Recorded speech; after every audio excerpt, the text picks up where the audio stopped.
اعوذ باللہ من الشیطان الرجیم بسم اللہ الرحمن الرحیم ان اللہ یحب التوابین ویحب المتطہرین۔ السلام علیکم ورحمۃ اللہ وبرکاتہ۔ اللہ پاک نے سورہ بقرہ کی آیت نمبر 222 میں ارشاد فرمایا، بے شک اللہ پسند فرماتا ہے بہت توبہ کرنے والوں کو، اور اللہ پسند فرماتا ہے پاک رہنے والوں کو۔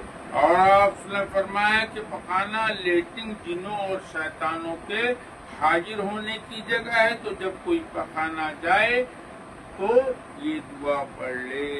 دعا یہ ہے، اللہم انی اعوذ بک من الخبث والخبائث۔ اس کا ترجمہ یہ ہے کہ میں اللہ کی پناہ چاہتا ہوں پلیدی اور ناپاکی اور شیطانوں سے۔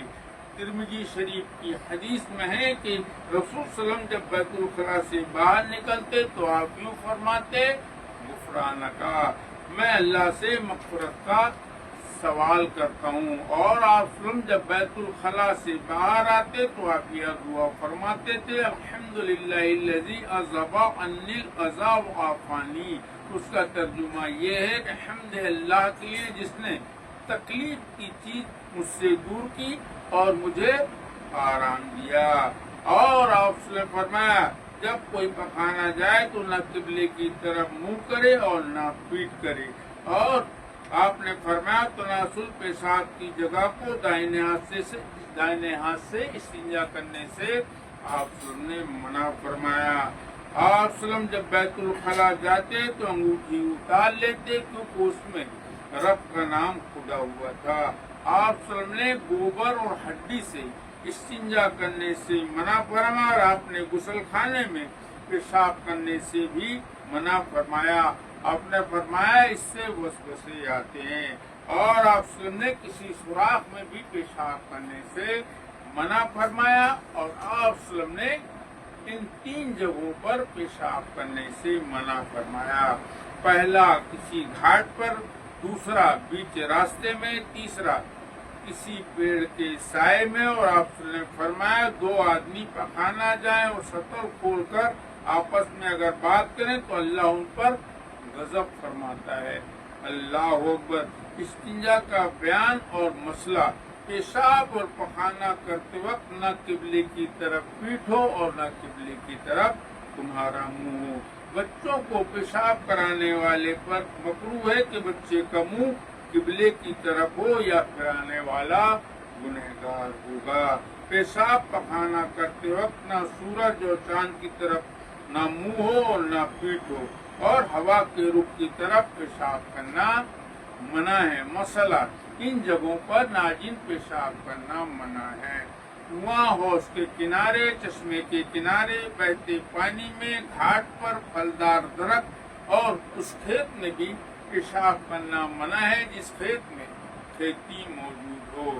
اور ان جگہوں پر بھی پیشاب کرنا منع ہے جہاں لوگ بیٹھتے ہوں، مسجد کے کنارے، عیدگاہ کے قریب میں، قبرستان میں، مویشی باندھنے کی جگہ میں اور راستے میں، اور غسل خانہ، وضو کرنے کی جگہوں پر پیشاب کرنا مکروہ ہے۔ جب پیشاب کرنے بیٹھو تو خود نیچی جگہ بیٹھ کر اونچی جگہ پر پیشاب کرنا منع ہے، اور سخت زمین پر بھی پیشاب کرنا منع ہے جہاں پر چھینٹے آنے کا اندیشہ ہو۔ کھڑے ہو کر پیشاب کرنا منع ہے۔ ننگے سر پیشاب پخانا جانا منع ہے۔ پیشاب پخانا کرتے وقت کسی بھی ایسی چیز کو لے جانا منع ہے جس میں اللہ اور رسول صلی اللہ علیہ وسلم کا ذکر ہو یا نام ہو۔ پیشاب پخانا ننگے سر نہ جائیں، جانے سے پہلے دعا پڑھیں۔ لیٹنگ میں جاتے وقت پہلے بایاں پیر داخل کریں، بیٹھنے کے قریب ہی کپڑا ہٹائیں اور بائیں پیر پر زور دے کر بیٹھیں، اور کسی بھی دینی مسئلے پر پخانے میں بیٹھ کر غور نہ کریں۔ چھینک، سلام، اذان کا جواب زبان سے نہ دیں، اگر چھینک آئے تو زبان سے جواب نہ دیں بلکہ دل میں ہی الحمدللہ کہہ لیں۔ بنا ضرورت شرمگاہ اور نجاست کی طرف نہ دیکھیں، نہ دیر تک بیٹھیں لیٹنگ میں، اس سے بواسیر ہونے کا خطرہ ہوتا ہے۔ پیشاب پر نہ تھوکیں، بنا ضرورت نہ کھکاریں، نہ ناک صاف کریں، ادھر ادھر نہ دیکھیں بلکہ شرم کے ساتھ پخانہ کرنے سر جھکا کر بیٹھیں اور نہ آسمان کی طرف دیکھیں۔ جب فارغ ہو جائیں تو مرد آلے کے حصے کو پہلے جل کی طرف سے سر کی طرف سوٹیں تاکہ بچے پیشاب کے قطرے نکل جائیں، پھر پاک ڈھیلوں سے استنجا کریں۔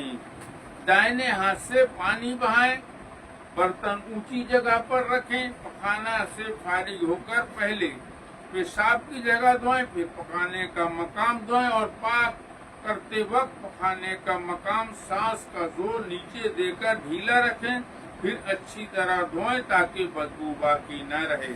پھر ہاتھ صاف دھوئیں صابن سے، پھر کپڑے پہن کر لیٹنگ روم سے پہلے دایاں پیر باہر نکالیں، باہر نکال کر پخانے سے باہر نکلنے کی آپ دعا پڑھیں اور آپ پخانے میں داخل ہونے اور باہر نکلنے کی دعا یاد کر لیں۔ تفصیل سے جانکاری آپ مفتی اکرام سے لے سکتے ہیں۔ استغفر اللہ، چینل فالو کریں، ویڈیو شیئر کریں۔ السلام علیکم ورحمۃ اللہ وبرکاتہ۔